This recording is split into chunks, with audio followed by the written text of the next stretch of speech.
西川ひまりと申します。建築の設計事務所をやっております。夫の坂爪祐介です。建築の設計をしています。我々夫婦と、あと今9歳になる娘が1人います。いろいろな大きさの部屋が下から上まで積み上がったような形になってまして、窓がたくさんあるっていうのがこの家の大きな特徴になっています。築6年の家になります。木造の3階建てで、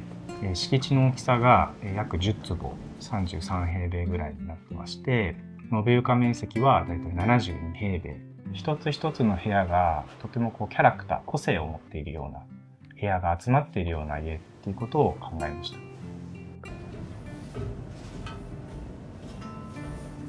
昔の町屋って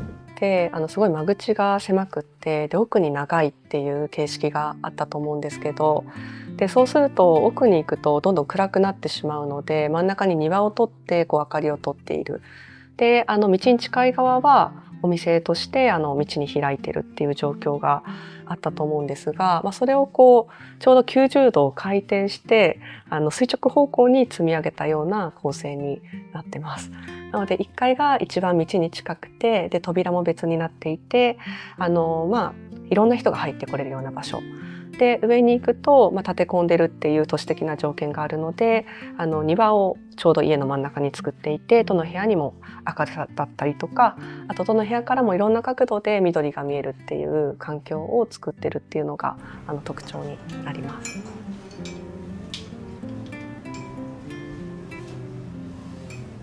子供が生まれたのがきっかけで家を作ることを考え始めました。このエリアが、2人とももともと学生の時から住んでいたエリアで馴染みがあったエリアだったので、この辺りで、敷地を探してたんですけども、見つかったのが、駅から近いんですけどもかなり小さな敷地でした。予算の関係もありまして、あまり大きな家ももちろん作れないので、小さいんだけれどもどうやって広がりのある家を作るかっていうことを、テーマにこの敷地でちょっと選んでやってみようっていうようなことで決めました。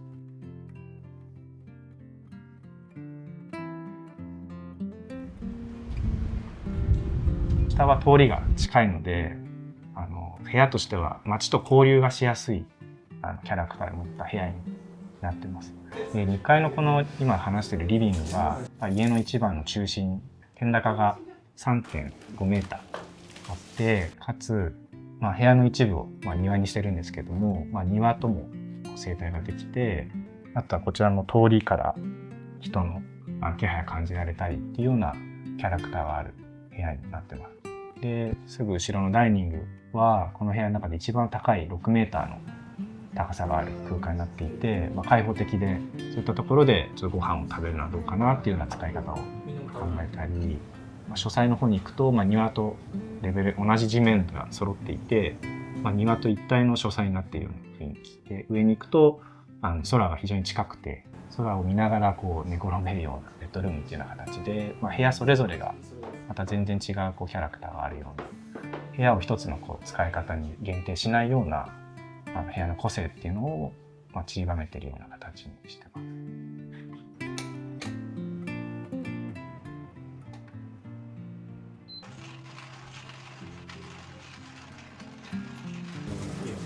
やっぱり家族といっても個人の集合にはなるので、一緒にいたい時もあれば、それぞれの個人の時間を大事にしたいっていうことももちろんあると思うんです。でその時にこの上のフロアで言えば、少しずつ自分たちでいる部屋を調整すれば距離感作れますし、1階の部屋は玄関から扉が分かれているので、そこで過ごすことによってもっとその距離感の幅というものを広げることができる。すごく隣り合ってる部屋ではあるんですが、私たちの感覚だと離れが一つついているような、そういう住宅になってます。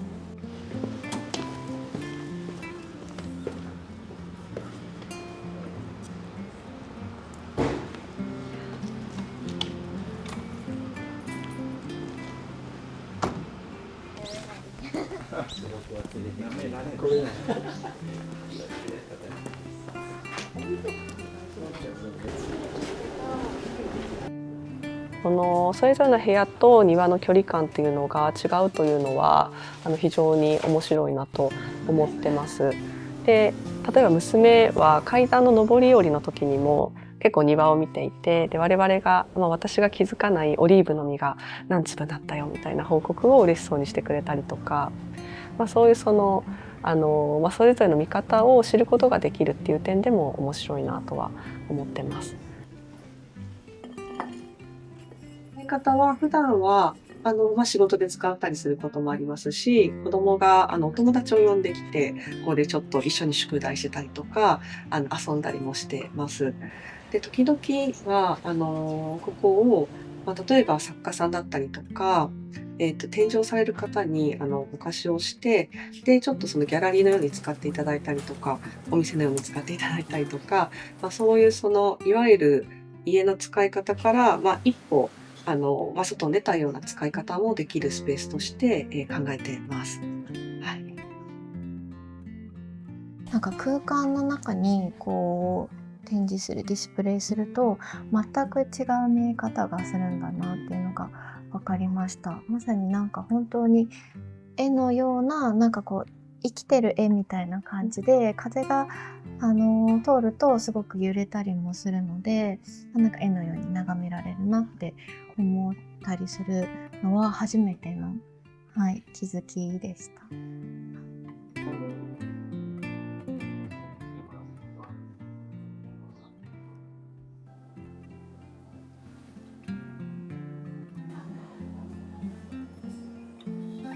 早く帰宅するタイミングも週に半分ぐらい持ってるので、そういう時は夕方に帰ってきて子供と一緒にご飯作ったりとか、一緒にゲームしたりとかして過ごしてます。で、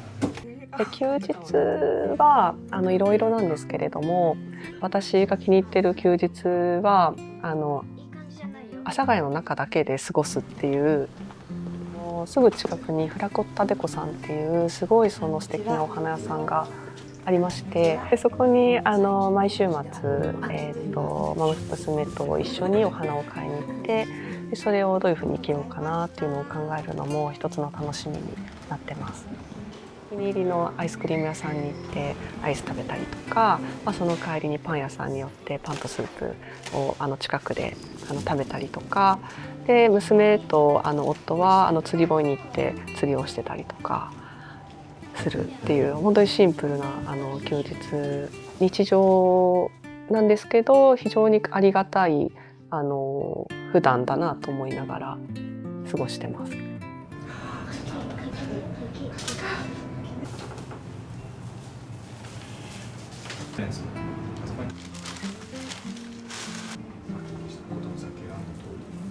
もともと住んでた賃貸の時は家っていう拠点が1個しかないみたいなイメージで生活をしてたんですけど、やっぱこういう小さいんですけど1個拠点が街の中にギュッとあった時に、足りないものは街で補えばいいよねっていうその発想であったり、その場所も自分たちで選ぶ、カフェ、ここのカフェはいいな、通いたいな、ここの銭湯はまた行きたい、ここのご飯屋さんちょっと微妙だったなっていうふうにどんどん自分でその場所に意味を与えて、それを自分の中でネットワークを作って、それをなんとなく全体を自分のテリトリーとか家みたいに街を使っていく、そういう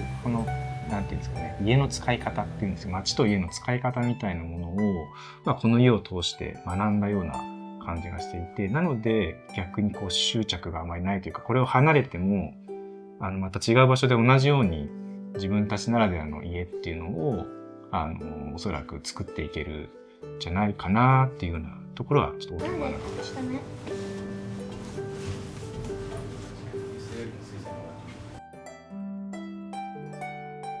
離れのある家とかどうかなと思ってます。家で過ごす人と、その離れで過ごす人と、2つの違う生活が同時に流れていくことができたりとか、一つの住宅の中ではあるんだけれども街に近いところにあるような部分があると、なんか家族の暮らし方だったり、個人が家族としてもしくは町の一員として暮らすあり方が、選ぶことができるのかなと思っています。私たちがその街の一部も離れとして使っているっていうことがあります。で、一方今回の小林さんが使っていただいたような形で、街の人も私たちの家の一部を自分たちの離れとして使っていってくれることは、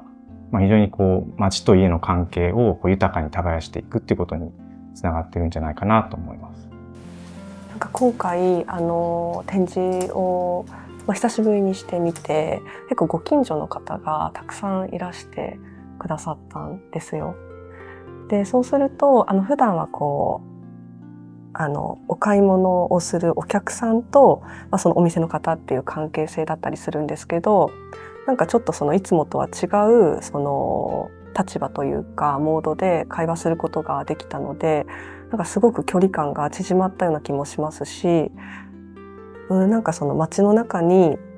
私たちのことを知ってる人、こういう場所を知ってる人が増えるっていうのは、なんていうか家族だけで過ごしているよりも安心感につながるなととても思いましたね。小さな場所であっても、ちょっと普段とは違う使い方をすることの価値かなと改めて思いました。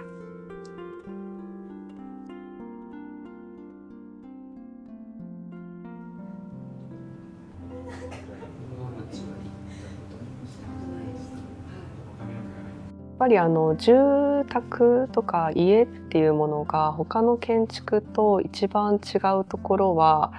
長い間その空間にいるっていうことだと思ったんです。買ったりとか作ったりしたものが増えていきますよね。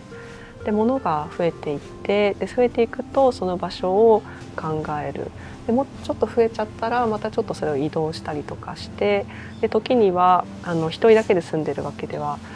ない場合だと、その一緒に住んでるメンバーと、置き方であったりとか使い方っていうものを、考えていくっていう。なんだけれども、それは何かルールみたいなものがはっきりあるっていうわけじゃなくって、おそらくそのルールというか考え方自体も話していく中で自然と作られていくような本棚とか、例えばちょっとキッチンだったりとかを見ると、なんかその方の生活の癖みたいなものを垣間見えるような気がしていて、そういうことを考えると、家って日記みたいなものなのかなと思ってます。日記を書くときにやっぱり書きやすいノートとちょっと書くの緊張しちゃうノートとかってあると思うんですけど、この家の場合は何でも